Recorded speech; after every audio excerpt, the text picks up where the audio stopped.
नमस्कार दोस्तों, ਅੱਜ ਆਪਾਂ जो गल करन जा रहे हैं मैथ के बड़े इंपॉर्टेंट टॉपिक बीज गणित अलजबरे की गल करन जा रहे हैं। अलजबरा बीज गणित बेसिकली है कि कित्थे यह वरत्या जाता है, अज आप उसकी गल करनी है। इस तो पहला आपां गल कीती हुई है अंक गणित की, अरिथमैटिक दी। नाम दस रहा है जिस च आपां अंकां दा संख्या का अध्ययन करते हैं। जो आपां कुदरती संख्या, संपूर्ण संख्या, पूर्ण संख्या, जोड़ घटा गुना वंड की गल कीती सी, वो सारा अपना की है अंक गणित है। जिहड़े टॉपिक आपां शुरू च कीते हुए सी, तां वो जिहड़ा एक पार्ट है मैथ का, वो अंक गणितिक पार्ट है। एक पार्ट आपां कीता होया मैथ का जमायती, जियोमैट्री, जिस दे विच आपां जो शेप्स ने, आकृतियां ने, जिसनों आपां बोलते हैं, आपां उन्हां दे अध्ययन की गल करते हैं। जिवें त्रिकोण, चतुर्भुज, रेखा, रेखाखंड, वो सारा जियोमैट्री है। तीजा पार्ट यह हो गया जिसकी आपां अज गल करन जा रहे हैं, बीज गणित की, अलजबरे की। हुण क्वेश्चन यह उठदा है, इस दे विच आपां किस दी गल करांगे। बड़ा इंटरस्टिंग टॉपिक है, अपने मैथ दे विच बड़ा काम आंदा है, प्रैक्टिकल लाइफ च बहुत काम आंदा है। तुसी बुझारतां पुछदे हो, एक दूसरे नूं पजल्स, पहेलियां पुछदे हो, उहदे विच बीज गणित बहुत काम आंदा है। उदाहरण आपां कई बार अक्सर पुछदे हां, कोई भी एक संख्या सोचो। आपां मन कहंदे ना, आपां अपने यारां दोस्तां नूं, सहेलियां नूं कि एक संख्या सोचो, तुसी उसका 2 गुना करो, उन्होंने 2 नाल गुना करो, उहदे विच 15 जोड़ दो, फिर 5 घटा दो। इस तरीके नाल आपां किन्नियां ही बुझारतां पुछदे आ। तां जिहड़ियां आह संख्या आपां पता करनी है, जिसनूं आपां बोलदे आ अज्ञात राशि, अज्ञात, अननोन, जिहड़ी आपां नूं नहीं पता, वो किस दी सहायता नाल हल होनी है, बीज गणित की सहायता नाल हल होनी है। तां असल दे विच जो बीज गणित है, यह कुछ पर्टिकुलर अखरां दे अध्ययन ते है। हुण अखरां दा मतलब आपां डिटेल च गल करदे हां। हुण जिहड़ी उरे संख्या बारे आपां नूं नहीं पता, आपां पता करनी है, तां इहदा मतलब ओनू आपां एक इंग्लिश के अल्फाबैट नाल दर्शाने आ। वो कोई भी हो सकता है, ABCD XYZ PQR, वो कोई भी हो सकता है। तो ओनू इंग्लिश के अखरां रिप्रजेंट करते हैं ताकि उसकी कीमत पता लग सके। तो जो बीज गणित का कॉन्सैप्ट है, वो जिहड़े अननोन, अज्ञात राशियां हुंदियां, ਉਹਦੇ अध्ययन तो हुंदा है। ते हुण है कि इहनूं आपां डिटेल दे विच डिस्कस करते हैं। एक एग्जाम्पल लैके चलना समझाने लई, मैं एक नमूने की तिलियां दी, माचिस दियां तिलियां लैके आपां एक नमूना बना रहे हैं। मैं इंग्लिश का एक अखर बना रहा L। एक माचिस की तिल्ली आए लग गई, एक तिल्ली आए लग गई, ठीक। एक होर लई, फिर आए लग गई, एक होर लई, फिर आए लग गई। मतलब जदों आपां एक L नूं बनाया तो किन्नियां माचिस दियां तिल्लियां लगियां? 2। अगली L ते भी किन्नियां लगियां? 2। उदू अगली L ते भी किन्नियां लगियां? 2। इस तरीके नाल आपां अगे वधदे जावांगे। तो फिर की होया, जदों आपां एक L बनाई, अपने 2 माचिस दियां संख्यावां चाहीदियां सी, ते जदों 2 L'ां बनाईयां तो किन्नियां चाहीदियां सी? 2 होर चाहीदियां सी। इहदा मतलब कुल आपां नूं 4 चाहीदियां सी। जदों आपां 3 L'ां बनाईयां तो 2 तिल्लियां होर लग गईयां, मतलब किन्नियां तिल्लियां लग गईयां? 6। तो देखो, एक L ते 2 तिल्लियां, 2 L ते 4, या एक ही गल है, एक च 2 है तो 2 च कितना हो गया? 2 गुना 2।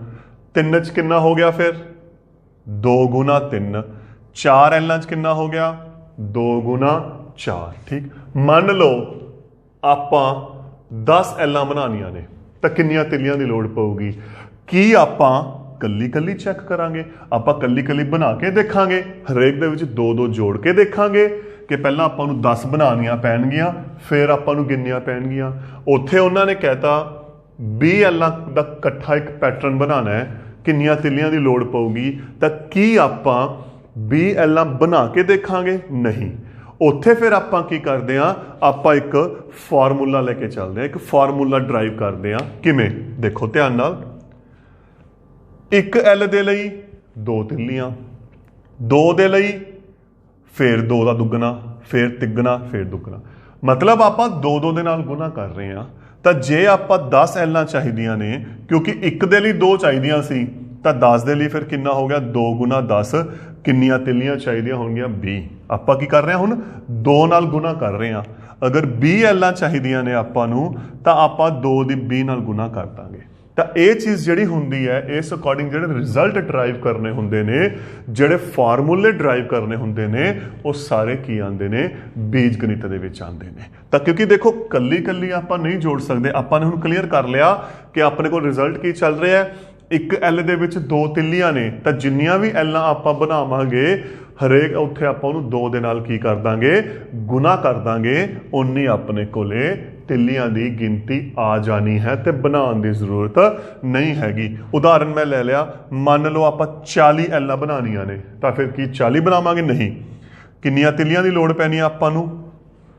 80 ਤਿੱਲੀਆਂ ਦੀ ਲੋੜ ਪੈਣੀ ਹੈ। ਤਾਂ ਫਿਰ ਆਪਾਂ ਇਹਨੂੰ ਫਾਰਮੂਲੇ 'ਚ ਕਿਵੇਂ ਬਣਾਉਂਦੇ ਹਾਂ? ਦੇਖੋ ਇਹ ਤਾਂ ਆਪਾਂ ਇੱਕ ਸਿੱਧਾ ਸਿਸਟਮ ਕਰ ਲਿਆ ਕਿ ਆਪਾਂ 2 ਨਾਲ ਗੁਣਾ ਕਰ ਰਹੇ ਹਾਂ, ਆਪਾਂ ਇੱਕ ਸਿੱਧਾ ਸਿਸਟਮ ਕਰ ਲਿਆ। ਤਾਂ ਫਾਰਮੂਲਾ ਫਿਰ ਕੀ ਬਣਦਾ ਹੈ? ਤਿੱਲੀਆਂ ਦੀ ਗਿਣਤੀ,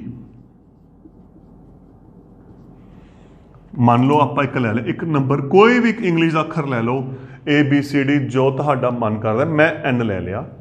ਤਾਂ ਜਿੰਨੀਆਂ ਨੇ, ਮੰਨ ਲਓ ਆਪਾਂ N ਐਲਾਂ ਬਣਾਉਣੀਆਂ ਨੇ, ਕਿੰਨੀਆਂ ਐਲਾਂ ਬਣਾਉਣੀਆਂ? N।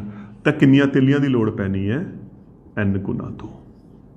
ਕਿਉਂ? ਕਿਉਂਕਿ ਇੱਕ ਦੇ ਵਿੱਚ 2 ਚਾਹੀਦੀਆਂ ਨੇ, ਤਾਂ ਟੋਟਲ ਕਿੰਨੀਆਂ ਹੋ ਗਈਆਂ? 2N ਹੋ ਗਈਆਂ। ਹੁਣ N ਕੀ ਹੈ ਇੱਥੇ? ਦੇਖੋ ਜਿਹੜੀ ਮੇਨ ਚੀਜ਼ ਆ ਰਹੀ ਹੈ ਆਪਣੀ ਬੀਜ ਗਣਿਤ ਦੀ, N ਇਹ ਕੋਈ ਵੀ ਸੰਖਿਆ ਹੋ ਸਕਦੀ ਹੈ। ਕਿਵੇਂ? ਦੇਖੋ ਉਰੇ N 2 ਆ ਗਿਆ, ਤਾਂ ਆਪਾਂ 2 ਦੀ 2 ਨਾਲ ਗੁਣਾ ਕਰਤੀ। ਅਗਰ ਆਪਾਂ 3 ਐਲਾਂ ਬਣਾਉਣੀਆਂ, N 3 ਆ ਗਿਆ।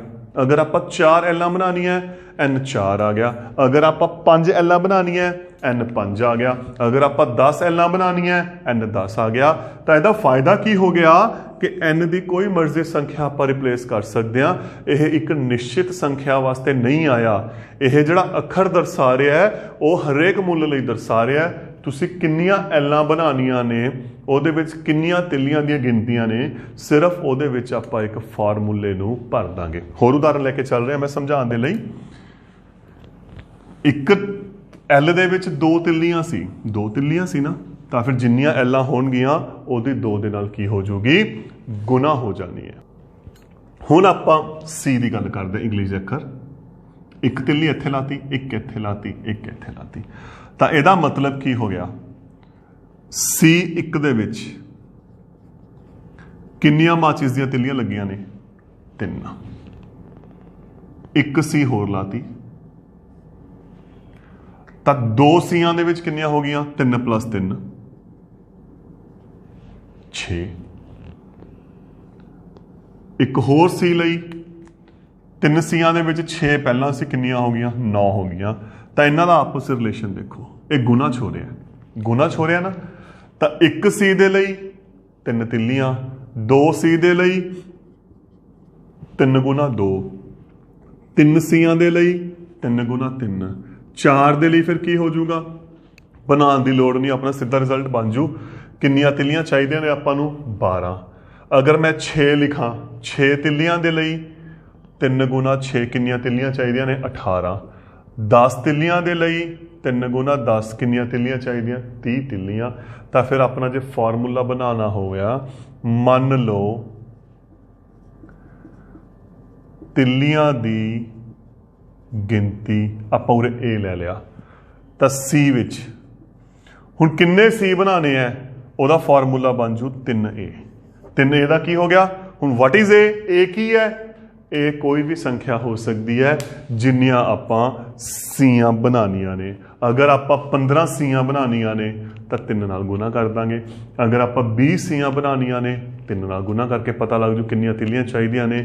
ਅਗਰ 25 ਸੀਆਂ ਬਣਾਉਣੀਆਂ ਨੇ ਤਾਂ 25 ਨਾਲ। ਤਾਂ ਅਲਜਬਰੇ ਦਾ, ਬੀਜ ਗਣਿਤ ਦਾ ਜੇ 'ਚ ਆਪਾਂ ਅੱਖਰਾਂ ਦੀ ਵਰਤੋਂ ਕਰ ਰਹੇ ਹਾਂ ਉਹਦਾ ਇਹ ਫਾਇਦਾ ਹੈ ਕਿ ਆਪਣਾ ਡਾਇਰੈਕਟ ਰਿਜ਼ਲਟ ਡਰਾਈਵ ਹੋ ਜਾਂਦਾ ਹੈ। ਤੇ ਉਹ ਜਿਹੜਾ ਰਿਜ਼ਲਟ ਹੈ ਉਹ ਕਿਸੇ ਵੀ ਇੱਕ ਸੰਖਿਆ ਵਾਸਤੇ ਨਹੀਂ ਹੈਗਾ, ਉਹ ਸਾਰੀਆਂ ਸੰਖਿਆਵਾਂ ਵਾਸਤੇ ਹੁੰਦਾ ਹੈ। ਹੋਰ ਉਦਾਹਰਨ ਦੇਖਦੇ ਹਾਂ ਆਪਾਂ। ਇੱਕ ਉਦਾਹਰਨ ਹੋਰ ਲੈ ਕੇ ਚੱਲਦੇ ਹਾਂ। ਤਿਕੋਣ ਬਣਾ ਰਿਹਾ ਮੈਂ। ਇੱਕ ਤਿਕੋਣ ਦੇ ਲਈ ਕਿੰਨੀਆਂ ਤਿੱਲੀਆਂ ਨੇ? 3। ਤਿਕੋਣ ਇੱਕ, ਤਿੱਲੀਆਂ ਦੀ ਗਿਣਤੀ 3। ਇੱਕ ਤਿਕੋਣ ਹੋਰ ਬਣਾਈ ਤਾਂ 2 ਤਿਕੋਣਾਂ ਤੇ ਕਿੰਨੀਆਂ ਤਿੱਲੀਆਂ ਆ ਗਈਆਂ?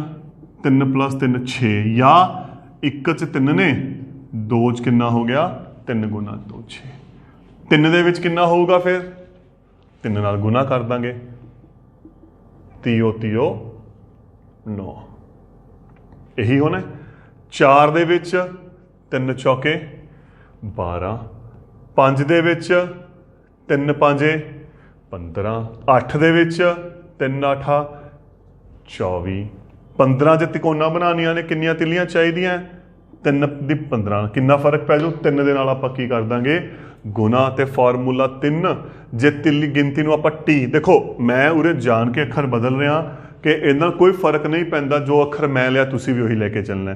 ਤੁਸੀਂ ਇੰਗਲਿਸ਼ ਦਾ ਕੋਈ ਵੀ ਅੱਖਰ A ਤੋਂ ਲੈ ਕੇ Z ਤੱਕ ਉਹਨੂੰ ਮੰਨ ਸਕਦੇ ਹੋ, ਤਾਂ ਉਹਨੂੰ ਆਪਾਂ ਲਿਖ ਦਾਂਗੇ। ਤਾਂ 3T ਦਾ ਮਤਲਬ ਕੀ ਹੋ ਗਿਆ? ਜਿੰਨੀਆਂ T ਤਿਕੋਣਾਂ ਬਣਨਗੀਆਂ ਉਨੀਆਂ ਆਪਣੇ ਕੋਲ ਤਿੱਲੀਆਂ ਕਿੰਨੀਆਂ ਹੋ ਜਾਣਗੀਆਂ? 3 ਗੁਣਾ ਹੋ ਜਾਣਗੀਆਂ 3T। ਇਹ ਆਪਣਾ ਅਲਜਬਰੇ ਦਾ ਕਨਸੈਪਟ ਹੈ, ਬੀਜ ਗਣਿਤ ਦਾ ਕਨਸੈਪਟ ਹੈ, ਜਿਸ ਤੇ ਆਪਾਂ ਚਰਚਾ ਕਰ ਰਹੇ ਹਾਂ ਤਾਂ ਕਿ ਫਾਰਮੂਲਾ ਆਪਣਾ ਸੌਖਾ ਬਣ ਸਕੇ। ਹੋਰ ਦੇਖਦੇ ਹਾਂ ਆਪਾਂ। ਦੇਖੋ ਹੁਣ ਟ੍ਰਾਇੰਗਲ ਤੋਂ ਬਾਅਦ ਮੈਂ ਲੈ ਕੇ ਚੱਲ ਰਿਹਾ ਹੋਰ ਅੱਖਰ F ਲੈ ਕੇ ਚੱਲ ਰਿਹਾ। ਕਿੰਨੀਆਂ ਤਿੱਲੀਆਂ ਲੱਗ ਗਈਆਂ ਜੀ F 'ਚ? ਦੇਖੋ 1 2 3 4। ਤਾਂ F 1 ਹੈ। ਤਿੱਲੀਆਂ ਦੀ ਗਿਣਤੀ ਕਿੰਨੀ ਹੋ ਗਈ? 4 ਹੋ ਗਈ। 1 F ਹੋਰ ਬਣਾਈ ਤੇ 2 ਦੇ ਵਿੱਚ ਕਿੰਨੀ ਹੋਣੀ ਹੈ ਫਿਰ? 8। ਕੀ ਕੀਤਾ? 4 ਨੂੰ 2 ਨਾਲ ਗੁਣਾ ਕੀਤੀ ਜਾਂ 4 ਨੂੰ 2 ਵਾਰ ਜੋੜਿਆ। 1 F ਹੋਰ ਬਣਾਈ। 4 ਤੀਏ 12। ਤਾਂ ਇਹਦਾ ਮਤਲਬ 1 ਦੇ ਵਿੱਚ ਜਿੰਨੀਆਂ ਤਿੱਲੀਆਂ ਨੇ ਬਾਕੀਆਂ ਦੇ ਵਿੱਚ ਓਨੇ ਦੇ ਨਾਲ ਆਪਾਂ ਗੁਣਾ ਕਰ ਦਾਂਗੇ। ਜੇ ਆਪਾਂ ਨੂੰ 6 F ਚਾਹੀਦੀਆਂ ਨੇ ਤਾਂ ਕੀ ਕਰਾਂਗੇ? 1 ਦੀ 4 ਚਾਹੀਦੀਆਂ ਨੇ ਨਾ, ਤਾਂ 4 ਦੀ 6 ਨਾਲ ਕੀ ਕਰ ਦਾਂਗੇ? ਗੁਣਾ। ਆਪਾਂ ਨੂੰ 10 ਚਾਹੀਦੀਆਂ ਨੇ, 4 10 40। ਆਪਾਂ ਨੂੰ 13 ਚਾਹੀਦੀਆਂ ਨੇ ਤਾਂ 4 ਨਾਲ ਗੁਣਾ ਕਰਕੇ ਕਿੰਨੀਆਂ ਤਿੱਲੀਆਂ ਦੀ ਲੋੜ ਪੈਣੀ ਹੈ? 52 ਦੀ। ਤਾਂ ਹੁਣ ਮੰਨ ਲਓ ਇੱਥੇ ਆਪਾਂ ਲਿਖ ਲਿਆ x ਲੈ ਲਿਆ ਕਿ ਆਪਾਂ ਨੂੰ XF ਚਾਹੀਦੀਆਂ ਨੇ, ਤਾਂ ਤਿੱਲੀਆਂ ਦੀ ਗਿਣਤੀ ਕਿੰਨੀ ਹੋਣੀ ਹੈ ਫਿਰ? 4x ਹੋਣੀ ਹੈ। ਤਾਂ ਕੁੱਲ ਜੋ ਆਪਾਂ ਨੂੰ ਤਿੱਲੀਆਂ ਚਾਹੀਦੀਆਂ ਨੇ ਕਿੰਨੀਆਂ ਚਾਹੀਦੀਆਂ ਨੇ? 4x ਚਾਹੀਦੀਆਂ ਨੇ। ਹੁਣ ਗੱਲ ਇਹ ਹੈ ਜਿਹੜੇ ਆਪਾਂ ਇਹ ਇੰਗਲਿਸ਼ ਦੇ ਅੱਖਰ ਲੈ ਰਹੇ ਹਾਂ ABCD XYZ, ਜਿਹਨੂੰ ਆਪਾਂ ਨਾਮ ਲਿਆ ਸੀ ਅਗਿਆਤ ਰਾਸ਼ੀ ਦਾ, ਉਹਨੂੰ ਕੀ ਕਹਿੰਦੇ ਆ? ਉਹਨੂੰ ਬੋਲਦੇ ਨੇ ਚੱਲ, ਵੇਰੀਏਬਲ। ਨਾਮ ਦੱਸ ਰਿਹਾ ਚੱਲ, ਚੱਲਣਾ। ਮਤਲਬ ਜਿਸ ਦਾ ਮੁੱਲ ਸਥਿਰ ਨਹੀਂ ਹੈ, ਫਿਕਸ ਨਹੀਂ ਹੈ। ਉਦਾਹਰਨ ਆਪਾਂ ਸ਼ੁਰੂ 'ਚ ਲਿਖਿਆ 2A ਲਿਖਿਆ ਜਾਂ 3x ਲਿਖਿਆ ਜਾਂ 4T ਲਿਖਿਆ, ਜੋ ਵੀ ਲਿਖਿਆ। ਮੈਂ ਤੁਹਾਨੂੰ ਇੱਥੇ ਕੀ ਕਿਹਾ ਸੀ? ਜਿਹੜੀ ਇਹਨਾਂ ਅੰਗਰੇਜ਼ੀ ਦੇ ਅੱਖਰਾਂ ਦੀ ਕੀਮਤ ਹੈ, ਇਹ ਕੋਈ ਵੀ ਸੰਖਿਆ ਹੋ ਸਕਦੀ। ਮਤਲਬ ਇੱਕ ਫਿਕਸ ਸੰਖਿਆ ਨਹੀਂ ਹੈਗੀ, ਇਹ ਕੋਈ ਵੀ ਸੰਖਿਆ ਹੋ ਸਕਦੀ ਹੈ ਜੋ ਆਪਾਂ ਨੂੰ ਚਾਹੀਦੀ ਹੈ। ਤਾਂ ਫਿਰ ਇਹਦਾ ਮਤਲਬ ਕੀ ਹੋਇਆ? ਜਿਹੜਾ ਇਹਦਾ ਮੁੱਲ ਹੈ ਉਹ ਨਿਸ਼ਚਿਤ ਨਹੀਂ ਹੈਗਾ, ਸਥਿਰ ਨਹੀਂ ਹੈਗਾ। ਇਹਦਾ ਮੁੱਲ ਬਦਲਦਾ ਰਹਿੰਦਾ ਹੈ ਜਿਵੇਂ ਆਪਾਂ ਨੂੰ ਕੁਐਸਚਨ ਚਾਹੀਦਾ ਹੈ। ਉਦਾਹਰਨ ਲੈ ਕੇ ਚੱਲਦਾ ਮੈਂ ਇੱਥੇ। ਮੈਂ ਇੱਕ ਹੋਰ ਉਦਾਹਰਨ ਲੈ ਰਿਹਾ। ਤੁਹਾਡੀ ਕਲਾਸ ਵਿੱਚ ਇੱਕ ਛੋਟੀ ਉਦਾਹਰਨ ਲੈ ਰਿਹਾ। ਟੀਚਰ ਨੇ ਕੀ ਕੀਤਾ? ਅਧਿਆਪਕ ਨੇ ਹਰੇਕ ਬੱਚੇ ਨੂੰ 2 ਟੌਫੀਆਂ ਦਿੱਤੀਆਂ। क्वेश्चन है हुण एक आम जिहड़ा आपां देखदे हां कोई बर्थडे आंदा आपां बच्चों नूं टॉफियां दिंदे हां क्लास विच अध्यापक ने हरेक बच्चे नूं 2 टॉफियां दित्तियां तां कुल किन्नियां टॉफियां वंडियां गईयां दसोगे मैनूं कुल किन्नियां टॉफियां वंडियां गईयां अगर तो मैं इत्थे लिख दिंदा क्लास दे विच 20 बच्चे ने एक क्लास दे विच 20 बच्चे है तो आप हरेक नूं 2-2 पहुंच गईयां तो आप लिख देंगे 40 है अगर मैं कहता क्लास दे विच 24 बच्चे है तो हरेक को 2-2 गईयां आप 2 नाल गुना करती या 28 बच्चे है हरेक को 2-2 गईयां आप 2 नाल गुना करती परंतु इत्थे मैं नहीं लिखिया क्लास दे विच किन्ने बच्चे ने तो फिर की करांगे हुण इहनूं किवें हल करांगे आपां नूं किवें पता लगूगा की रिजल्ट बनू की फॉर्मूला बनू की कॉन्सैप्ट बनूगा तो फिर आपां उत्थे किहदी वरतों करांगे बीज गणित की वरतों करांगे आपां चल की वरतों करांगे मन लो जिहड़ियां क्लास अपने कोल बच्चे सी विद्यार्थी सी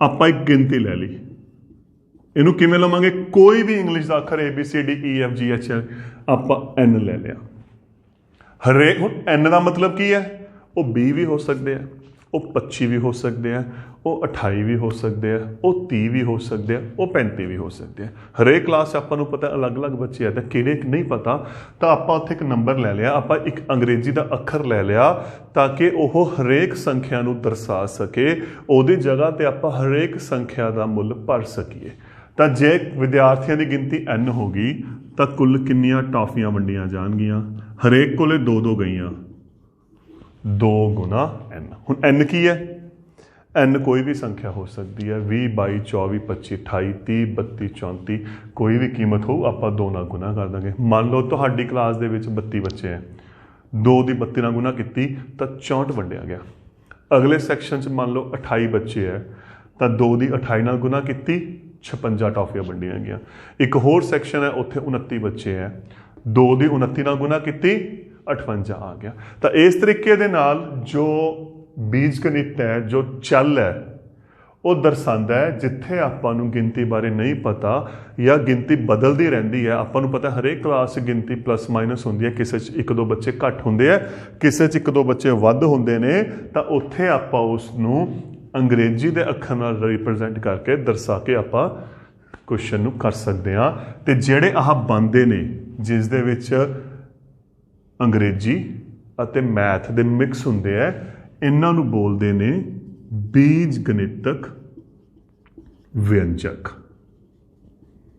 जिवें अगर मैं उरे एक नंबर पा दा आपां इहनूं संख्या बोलदे हाँ तो इंग्लिश ते मैथ वाले नूं इकट्ठे नूं बोलदे ने बीज गणितिक व्यंजक अलजबरिक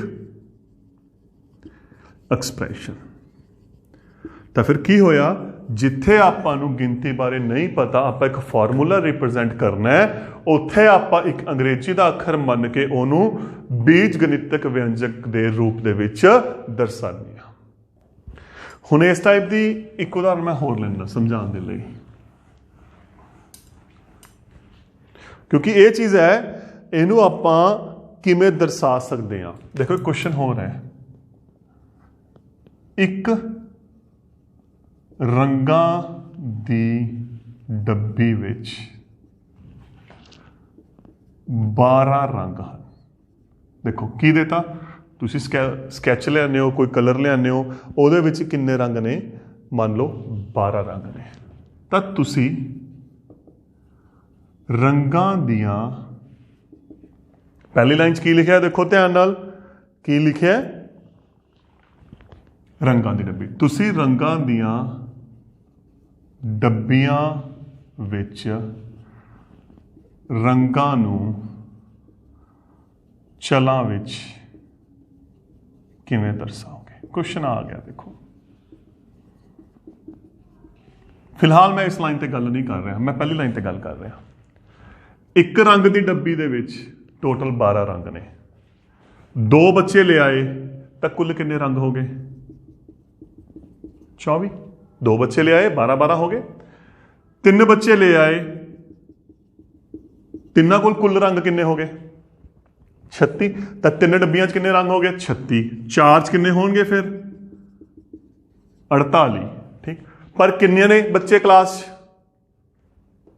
नहीं पता, 20, 22, 24, 25 किन्ने बच्चे है नहीं पता। मान लो बच्चे ने S, बच्चे किन्ने ने S, एक डब्बे च किन्ने रंग ने 12, तो फिर किन्ने हो गए S गुना 12, ठीक। एक डब्बे च किन्ने रंग ने 12, जिन्ने बच्चे ने उन्नियां डब्बियां ले आए, या तुसीं वध खरीद लिया कोई गल नहीं, तो आप ऐसे डब्बियां खरीद लिया। अगर 2 खरीदांगे 12 की 2 ना गुना, 3 खरीदांगे 12 की 3 ना गुना, 4 खरीदांगे 12 की 4 ना गुना, 8 खरीदांगे 12 की 8 ना गुना। पर आपां नूं दर्शाना पऊगा अखरां दे नाल। आपां एक अखर ले लिया S, चल ले लिया, इनू की बोल लिया चल ले लिया, आपां चल ले लिया S, तो फिर की किया S की 12 नाल गुना, S गुना 12 लिख सकते हो, जां इनू 12S भी लिखा जा सकता है। तो इनू आपां इस अकॉर्डिंग दर्शा सकते हैं। सेम चीज़ उदाहरण मैं एक होर ले लेना, इत्थे एक पेटी विच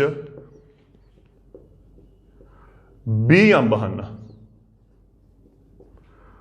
पेटियां दी संख्या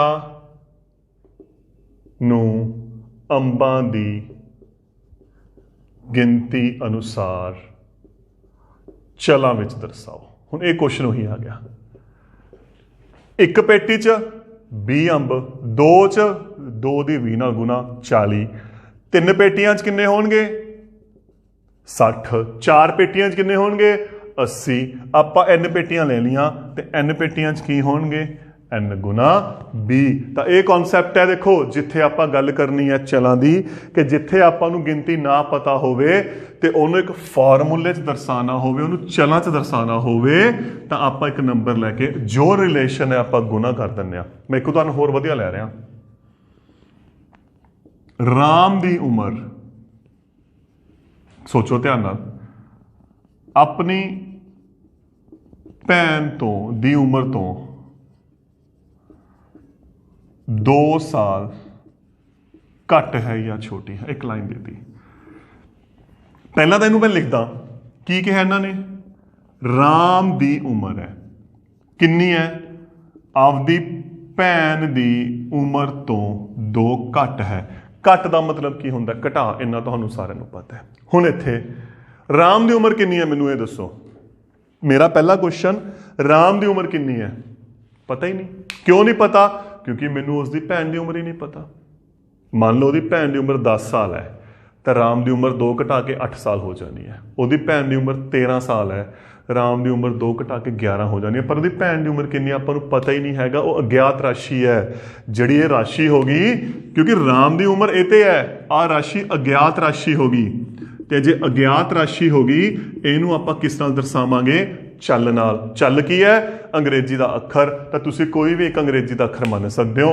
मान लो इसकी भैन की उमर कितनी होगी, T होगी, तो फिर राम की उमर कितनी होनी है, T-2 साल। हुण T की है इत्थे, T की है, T कोई भी संख्या हो सकती है, क्योंकि आपां नूं उहदी भैन की उमर बारे नहीं पता। होर उदाहरण देखो, राजू अपने भरा तो 4 साल वड्डा है, आ देता। मतलब राजू की उमर अपने भाई तो 4 साल वड्डी है, राजू की उमर अपने भरा की उमर तो 4 साल वध है। हुण राजू की उमर कितनी है दसो, नहीं पता। क्यों नहीं पता, क्योंकि आपां नूं सिर्फ ये गल दा पता है वो अपने भाई तो 4 साल वड्डा है, ते दिक्कत आपां नूं उहदे भाई की उमर नहीं पता। तो उहदे जिहड़े भाई की उमर है वो की है, एक अज्ञात राशि है। तो अज्ञात राशि नूं आपां की लैके चलदे हुंदे, आपां नूं उस बारे नहीं पता। अज्ञात राशि नूं आपां की लैके चलदे हुंदे आ, कोई भी एक इंग्लिश का अखर। आपां इत्थे मान लिया P, मान लो उहदे भरा की उमर कितनी होगी, P साल होगी, तो फिर राजू की हो जू P+4। ये जोड़ या घटा नहीं होंदे, ये आपां हले अगे गल करांगे, इनू एज इट इज छड्डना पऊगा, P+4। तो इस चीज़ का ध्यान च रखना अपना। तो यह फायदा है चलां दा, बीज गणित का। जिथे आपां नूं नहीं पता हुंदा उत्थे आपां किसी अखर नाल दर्शा के उन्हें लिख सकते हैं। होर देखते हैं, राधा अपनी भैन तो 5 साल ਛੋਟੀ ਹੈ। ਇਸ ਨੂੰ ਆਪਾਂ ਦਰਸਾਉਣਾ ਪਦਾਂ ਦੇ ਰੂਪ 'ਚ। ਪਹਿਲਾਂ ਕੀ ਲਿਖਿਆ? ਰਾਧਾ ਦੀ ਜਿਹੜੀ ਉਮਰ ਹੈ ਭੈਣ ਤੋਂ 5 ਸਾਲ ਛੋਟੀ ਹੈ, ਮਤਲਬ ਉਹਦੀ ਜਿਹੜੀ ਭੈਣ ਦੀ ਉਮਰ ਹੈ ਉਸ ਤੋਂ 5 ਸਾਲ ਛੋਟੀ ਦਾ ਮਤਲਬ ਕੀ ਹੁੰਦਾ ਹੈ? ਘੱਟ ਹੈ। ਹੁਣ ਕੁਐਸਚਨ ਇਹ ਉੱਠਦਾ ਹੈ ਰਾਧਾ ਦੀ ਉਮਰ ਕਿੰਨੀ ਹੈ ਇੱਥੇ? ਹਾਂਜੀ ਨਹੀਂ ਪਤਾ। ਕਿਉਂ ਨਹੀਂ ਪਤਾ? ਕਿਉਂਕਿ ਆਪਾਂ ਨੂੰ ਉਸ ਦੀ ਭੈਣ ਦੀ ਉਮਰ ਨਹੀਂ ਪਤਾ, ਤੇ ਉਹਦੀ ਭੈਣ ਦੀ ਉਮਰ ਨੂੰ ਆਪਾਂ ਮੰਨ ਲਓ ਕੀ ਲੈ ਲਿਆ? x। ਕੀ ਮੰਨ ਲਿਆ? x। ਤਾਂ ਫਿਰ ਰਾਧਾ ਦੀ ਉਮਰ ਕਿੰਨੀ ਹੋਣੀ ਹੈ? x - 5। ਫਿਰ x ਦਾ ਕੀ ਮਤਲਬ ਹੋ ਗਿਆ? ਕਿਉਂਕਿ ਆਪਾਂ ਨੂੰ ਨਹੀਂ ਪਤਾ, ਉਹਦੀ ਭੈਣ ਦੀ ਉਮਰ 10 ਵੀ ਹੋ ਸਕਦੀ ਹੈ, ਤਾਂ 10 ਚੋਂ 5 ਘਟਾ ਦਾਂਗੇ, ਰਾਧਾ ਦੀ 5 ਆ ਜੂ। ਉਹਦੀ ਭੈਣ ਦੀ ਉਮਰ 13 ਵੀ ਹੋ ਸਕਦੀ ਹੈ, 13 ਚੋਂ 5 ਘਟਾਵਾਂਗੇ 8 ਸਾਲ ਆ ਜੂ। ਉਹਦੀ ਭੈਣ ਦੀ ਉਮਰ 15 ਸਾਲ ਵੀ ਹੋ ਸਕਦੀ ਹੈ, 15 ਚੋਂ 5 ਘਟਾਵਾਂਗੇ 10 ਸਾਲ ਆ ਜੂ। ਤਾਂ ਇਹ ਹੈ ਆਪਣਾ ਜੋ ਟੌਪਿਕ ਬੀਜ ਗਣਿਤ ਦਾ, ਜਿਸ ਤੇ ਆਪਾਂ ਹੁਣ ਗੱਲ ਕਰ ਰਹੇ ਹਾਂ, ਡਿਟੇਲ 'ਚ ਗੱਲ ਕਰ ਰਹੇ ਹਾਂ। ਅੱਗੇ ਹੋਰ ਵੀ ਕਰਾਂਗੇ ਗੱਲ। ਤਾਂ ਕੀ ਕੀਤਾ ਦੇਖੋ, ਬੀਜ ਗਣਿਤ ਦੀ ਸਭ ਤੋਂ ਵੱਡੀ ਖਾਸੀਅਤ, ਅਲਜਬਰੇ ਦੀ ਸਭ ਤੋਂ ਵੱਡੀ ਖਾਸੀਅਤ ਕੀ ਹੈ? ਇਹ ਜਿਹੜੀਆਂ ਅਗਿਆਤ ਰਾਸ਼ੀਆਂ ਹੁੰਦੀਆਂ ਨੇ, ਅਨਨੋਨ ਟਰਮਸ ਜਿਸ ਨੂੰ ਆਪਾਂ ਬੋਲਦੇ ਹਾਂ, ਅਗਿਆਤ ਰਾਸ਼ੀਆਂ ਹੁੰਦੀਆਂ, ਇਹ ਉਹਨਾਂ ਦੇ ਅਧਿਐਨ ਤੋਂ ਹੈ। ਤੇ ਅਗਿਆਤ ਰਾਸ਼ੀਆਂ ਨੂੰ ਆਪਾਂ ਕਿਸ ਚੀਜ਼ ਨਾਲ ਦਰਸਾਉਂਦੇ ਹਾਂ? ਚਲਾਂ ਦੇ ਨਾਲ, ਵੇਰੀਏਬਲਸ ਦੇ ਨਾਲ। ਤੇ ਵੇਰੀਏਬਲ ਦੀ ਖਾਸੀਅਤ ਕੀ ਹੁੰਦੀ ਹੈ? ਇਹ ਜੋ ਆਪਣੇ ਅੰਗਰੇਜ਼ੀ ਦੇ ਅੱਖਰ ਨੇ, ਇੰਗਲਿਸ਼ ਅਲਫਾਬੈਟਸ ਨੇ, ਇਹ ਉਹਨਾਂ ਨਾਲ ਦਰਸਾਏ ਜਾ ਸਕਦੇ ਆ। ਤੇ ਇਹਦਾ ਕੰਮ ਕਿੱਥੇ ਆਉਂਦਾ ਹੈ? ਇਹਦਾ ਕੰਮ ਜੋ ਆਪਣੀ ਪ੍ਰੈਕਟੀਕਲ ਲਾਈਫ ਹੈ, ਆਪਣੀ ਦੈਨਿਕ ਜ਼ਿੰਦਗੀ ਦੇ ਵਿੱਚ ਕੁਐਸਚਨਸ ਹੈ। ਦੇਖੋ ਇਹ ਸਾਰੀਆਂ ਜਿਹੜੀਆਂ ਆਪਾਂ ਐਗਜ਼ਾਮਪਲਸ ਲੈ ਰਹੇ ਹਾਂ, ਜਿੱਥੇ ਆਪਾਂ ਨੂੰ ਸੰਖਿਆ ਬਾਰੇ ਨਾ ਪਤਾ ਹੋਵੇ, ਉਹੀ ਗੱਲ ਅਗਿਆਤ ਪਤਾ ਨਾ ਹੋਵੇ, ਇਹ ਉੱਥੇ ਉਸ ਦਾ ਇੱਕ ਪੈਟਰਨ ਬਣਾਉਣ ਦੇ ਕੰਮ ਆਉਂਦੀਆਂ ਨੇ।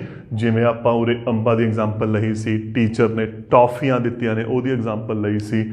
ਆਪਾਂ ਉਮਰਾਂ ਦੀ ਗੱਲ ਕਰਦੇ ਹਾਂ, ਕਿਉਂਕਿ ਆਪਾਂ ਨੂੰ ਨਹੀਂ ਉਮਰਾਂ ਦਾ ਪਤਾ, ਤਾਂ ਉਰੇ ਆਪਾਂ ਉਸ ਜਿਹੜੀ ਚੀਜ਼ ਨਹੀਂ ਪਤਾ ਉਹਨੂੰ ਆਪਾਂ ਕੋਈ ਵੀ ਇੰਗਲਿਸ਼ ਦਾ ਅੱਖਰ ਮੰਨ ਸਕਦੇ ਹਾਂ। ਤੇ ਚੱਲ ਦੀ ਖਾਸੀਅਤ ਕੀ ਹੈ? ਜਿਹੜੇ ਵੀ ਆਪਾਂ ਇੰਗਲਿਸ਼ ਦੇ ਅੱਖਰ ਲੈ ਕੇ ਚੱਲਦੇ ਹਾਂ, ABCD XYZ, ਜਿਹੜੇ ਵੀ ਆਪਾਂ ਲੈ ਕੇ ਚੱਲਦੇ ਹਾਂ, ਉਹ ਜਿਹੜਾ ਇੱਕ, ਜਿਵੇਂ ਆਪਾਂ ਉਰੇ x ਦਰਸਾਇਆ, ਇੱਥੇ ਮੈਂ n ਦਰਸਾਇਆ, ਇਹਦੀ ਖਾਸੀਅਤ ਕੀ ਹੈ? ਇਹ ਕੋਈ ਵੀ ਇੱਕ ਨਿਸ਼ਚਿਤ ਸੰਖਿਆ ਦੇ ਨਾਲ ਨਹੀਂ ਹੈਗਾ। ਇਹ ਕੋਈ ਵੀ ਸੰਖਿਆ ਹੋ ਸਕਦੀ ਹੈ, 1 2 3 ਤੋਂ ਲੈ ਕੇ 1000 2000 5000 10000 ਤੱਕ। ਉਹ ਜਿਵੇਂ ਜਿਵੇਂ ਆਪਾਂ ਨੂੰ ਚਾਹੀਦੀ, ਆਪਾਂ ਉਸ ਅਕੋਰਡਿੰਗ ਕੀਮਤ ਨੂੰ ਕੀ ਕਰ ਦਿੰਦੇ ਹਾਂ? ਭਰ ਦਿੰਦੇ ਹਾਂ। ਤਾਂ ਦੋਸਤੋ ਇਹ ਸੀ ਆਪਣਾ ਪਹਿਲਾ ਟੌਪਿਕ, ਬੀਜ ਗਣਿਤ ਦੀ ਜਾਣ ਪਹਿਚਾਣ, ਤੇ ਆਪਾਂ ਉਸ ਕੀ ਕਰਨਾ ਹੈ। Thank you.